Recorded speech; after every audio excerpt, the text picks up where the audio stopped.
A porta da nossa casa em Lisboa fechou-se com um estrondo que ainda me ressoa nos ouvidos. O meu pai gritou que eu era uma vergonha para toda a família e que nunca mais queria ver a minha cara ali dentro.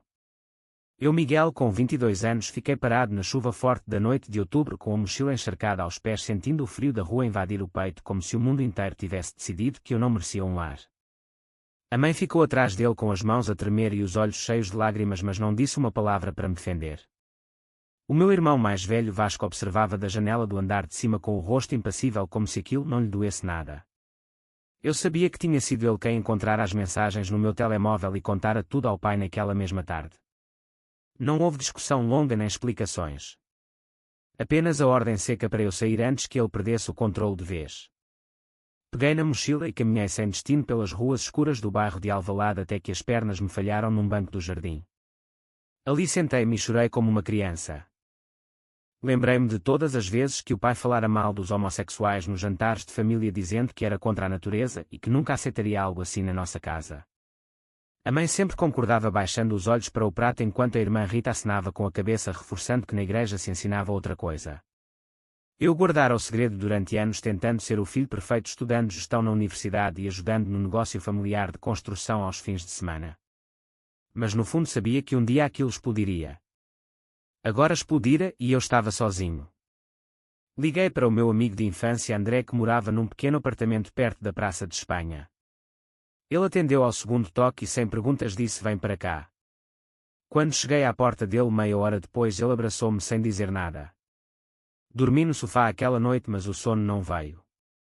Fiquei acordado a pensar no que faria a seguir. Não podia voltar. Não queria voltar. A dor transformava-se lentamente em algo mais duro, uma raiva silenciosa que crescia no peito. Lembrei-me dos documentos que vira no escritório do pai meses antes, quando ajudara com a contabilidade. Faturas falsas, declarações de impostos manipuladas para esconder lucros e evitar pagamentos aos trabalhadores. O pai sempre se apresentara como homem honesto, pilar da comunidade, mas eu sabia a verdade. Naquele momento, enquanto a chuva batia na janela do André, decidi que não ficaria calado. O plano começou a formar-se na minha cabeça devagar, como uma semente que se planta no escuro. Não seria uma vingança barulhenta nem violenta. Seria silencioso, calculado e inevitável. De manhã André preparou café e perguntou o que eu ia fazer. Disse-lhe que precisava de um emprego e de um sítio para ficar por enquanto. Ele ofereceu-me o sofá por uns dias e o contacto de uma empresa de marketing onde um primo dele trabalhava. Aceitei tudo. Passei o dia a enviar currículos e a tentar não pensar na mãe, que certamente estaria a chorar em casa. À tarde recebi uma mensagem da irmã Rita. "Volta para casa, Miguel, o pai está arrependido." Apaguei sem responder. Sabia que não era verdade. O arrependimento deles viria mais tarde e viria caro. À noite encontrei-me com o André num café pequeno e contei-lhe tudo. Ele ouviu em silêncio e no final disse: "Tens razão em não voltar, mas cuidado com o que vais fazer." Eu sorri pela primeira vez em horas. Não lhe contei o plano ainda. Era cedo demais. Voltei para o sofá e fiquei a olhar o teto. O pai expulsara-me porque eu amava outro homem. Agora eu faria com que ele pagasse por isso sem nunca levantar a voz. O sono veio finalmente, mas os sonhos foram cheios de papéis e números que dançavam como fantasmas. Acordei decidido. O primeiro passo seria arranjar emprego e estabilizar-me. O resto viria com tempo. Lisboa era grande o suficiente para me esconder e para começar a construir a minha vida nova. Mas a velha não ia ficar impune. Os dias seguintes passaram num borrão de entrevistas e noites mal dormidas. Consegui o emprego na agência de marketing perto do Parque das Nações. O salário não era grande, mas dava para pagar uma renda pequena num quarto partilhado com 2 estudantes. André ajudou-me a mudar as coisas e eu agradeci-lhe 1000 vezes. No novo trabalho conheci pessoas que não julgavam. Uma colega chamada Sofia convidou-me para um grupo de apoio LGBT que se reunia todas as quartas-feiras num centro comunitário em Arroios. Fui na primeira semana ainda com medo de ser visto. Ali conheci o Lucas. Ele tinha 25 anos, trabalhava como designer e sorria de uma forma que iluminava o espaço inteiro. Conversámos durante horas depois da reunião. Ele contara-me que os pais também o tinham rejeitado, mas que encontrara força em amigos e terapia. Eu ouvi e pela primeira vez senti que não estava sozinho no mundo. Voltámos a encontrar-nos no fim de semana num passeio pelo Tejo. Caminhámos lado a lado falando de filmes, de livros e de como a vida em Portugal ainda era dura para quem era como nós. Ele pegou-me na mão ao pôr do sol e eu não a soltei. Pela primeira vez desde a expulsão senti um calor verdadeiro no peito. Mas a raiva não desaparecera. Pelo contrário, alimentava-se com cada lembrança. Uma noite recebi uma chamada da mãe. A voz dela tremia. Miguel, filho, volta para casa, o teu pai não está bem. Eu perguntei o que tinha ele. Ela hesitou e disse que ele perdera um contrato grande e que a empresa estava com problemas. Eu sabia que não era coincidência. Tinha enviado anonimamente a primeira denúncia pequena à autoridade tributária 2 dias antes através de um e-mail criado só para isso. Nada grave, ainda apenas uma fatura suspeita que eu copiara dos arquivos. O suficiente para começar uma investigação discreta. Disse à mãe que não podia voltar, que precisava de espaço. Ela chorou e eu desliguei com o coração apertado mas firme. No dia seguinte no trabalho recebi uma mensagem do Vasco. Ele escrevera: irmão, o que fizeste com o pai, ele está furioso e diz que vais pagar. Apaguei e bloqueei o número. O plano avançava. Passei noites a organizar mais documentos que guardara numa pasta escondida na nuvem. Cada fatura falsa, cada recibo manipulado era uma arma silenciosa. Não queria destruir a empresa de uma vez. Queria que sofressem devagar, que vissem o mundo deles desmoronar peça por peça. Lucas notou que eu estava distante numa das nossas saídas. Perguntou-me o que se passava. Contei-lhe parte da história omitindo o plano. Ele abraçou-me e disse que eu merecia ser feliz apesar de tudo. Aquelas palavras ficaram comigo. Mas a felicidade ainda parecia distante enquanto a família continuava a tentar contactar-me. A irmã Rita apareceu no meu trabalho uma tarde. Estava bem vestida como sempre e falou baixo no café em frente. O pai quer que voltes, Miguel, diz que se fores homem de verdade perdoas e voltas. Eu ri-me sem humor. Homem de verdade como o pai que mente nos impostos e rejeita o próprio filho por amar outro homem. Ela empalideceu e tentou defender, mas eu levantei-me e saí. Naquela noite com o Lucas no meu quarto pequeno contei-lhe mais.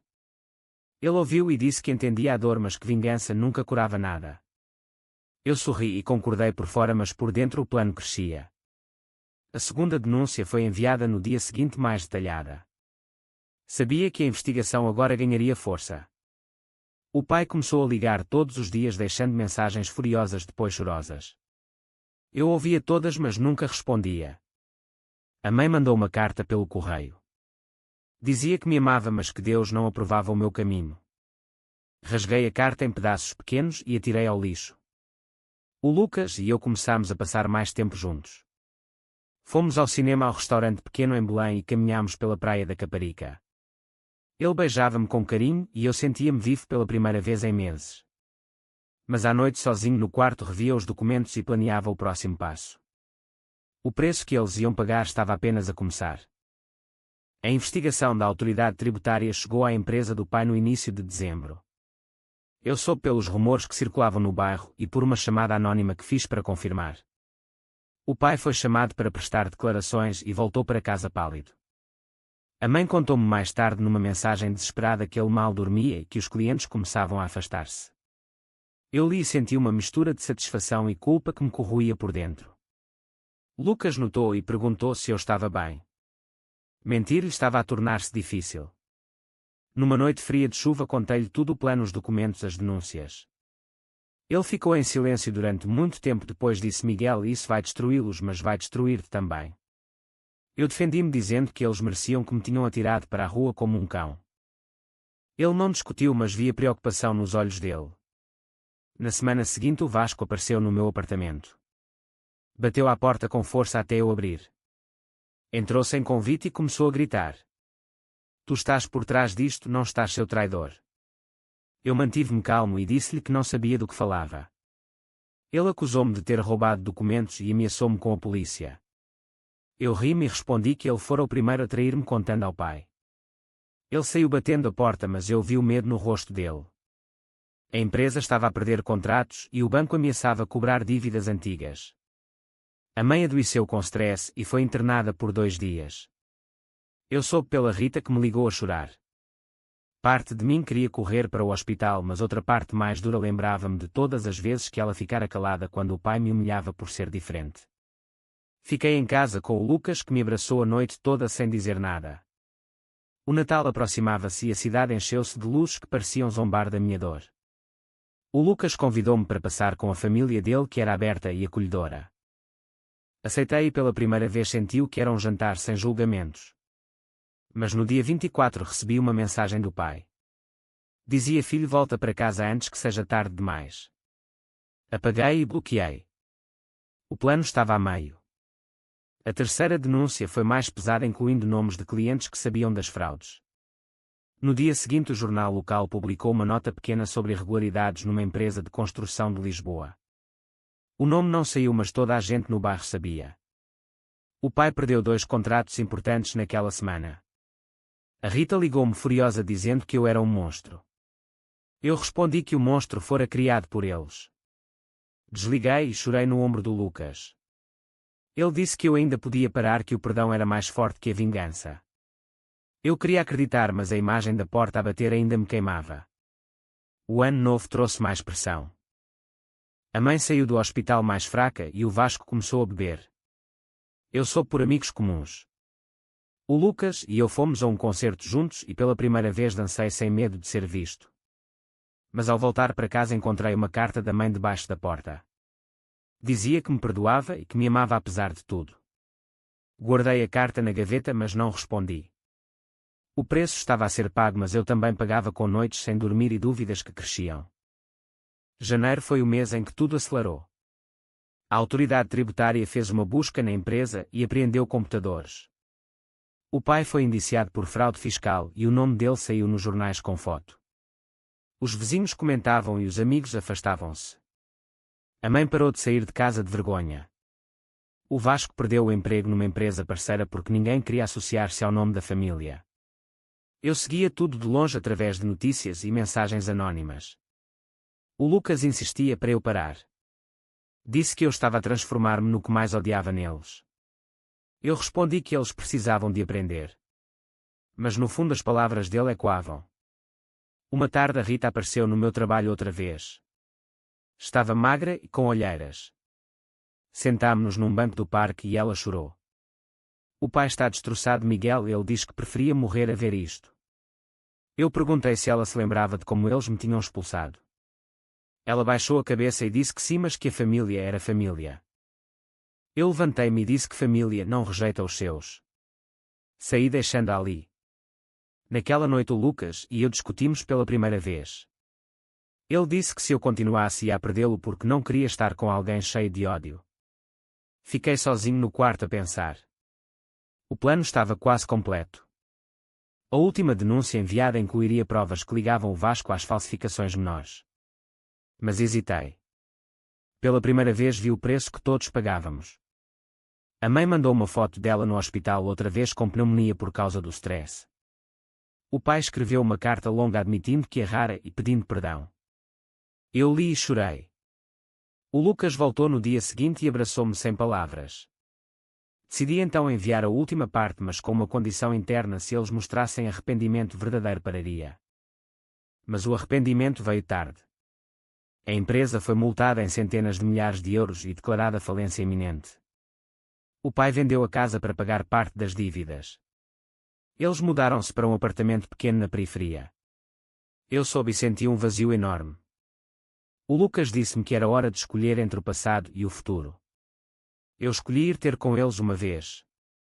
Encontrei o pai sentado na sala nova com o olhar perdido. Ele olhou-me e disse: filho, perdoa-me. Eu fiquei em silêncio, depois disse que o perdão não apagava o que fizeram, mas que eu pararia o resto. Ele chorou e eu saí sem mais palavras. O plano terminara, mas a cicatriz ficara. Os meses seguintes foram de reconstrução lenta. A empresa faliu completamente e o pai arranjou um emprego simples como consultor. A mãe recuperou a saúde aos poucos e começou a ir a um grupo de apoio para pais de filhos LGBT. A Rita divorciou-se e mudou-se para outra cidade. O Vasco foi para o estrangeiro tentar recomeçar. Eu continuei no emprego na agência e o Lucas e eu mudámo-nos juntos para um apartamento pequeno com vista para o rio. As noites eram agora de conversas calmas e planos para o futuro. Mas a culpa nunca desapareceu por completo. Uma tarde encontrei-me com a mãe num café neutro. Ela pediu desculpa por todos os anos de silêncio e disse que me amava tal como eu era.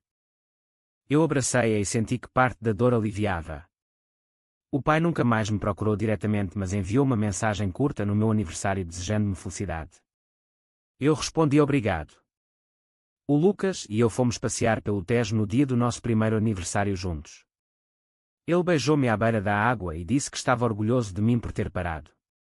Eu sorri, mas no fundo sabia que o preço pago fora alto demais. A família que eu conhecera estava destruída e eu ajudara a destruí-la. Agora reconstruía a minha própria vida, mas as cicatrizes ficavam. Encontrei-me com o André meses depois e ele perguntou se valera a pena. Eu respondi que não sabia. A vingança dera-me justiça, mas roubara-me a paz durante muito tempo. Hoje vivo com o Lucas e trabalho no que gosto.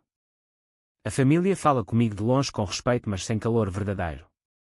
O pai envelheceu depressa e a mãe sorri mais, mas os olhos dela ainda guardam tristeza. Eu aprendi que o ódio não cura nada, mas que o silêncio também não. O plano funcionara perfeitamente, mas o verdadeiro preço fora pago por todos nós. No final, pergunto-vos: foi correto o plano silencioso de Miguel para fazer a família pagar pelo preconceito, ou ele se tornou tão cruel quanto aqueles que o rejeitaram, certo ou errado?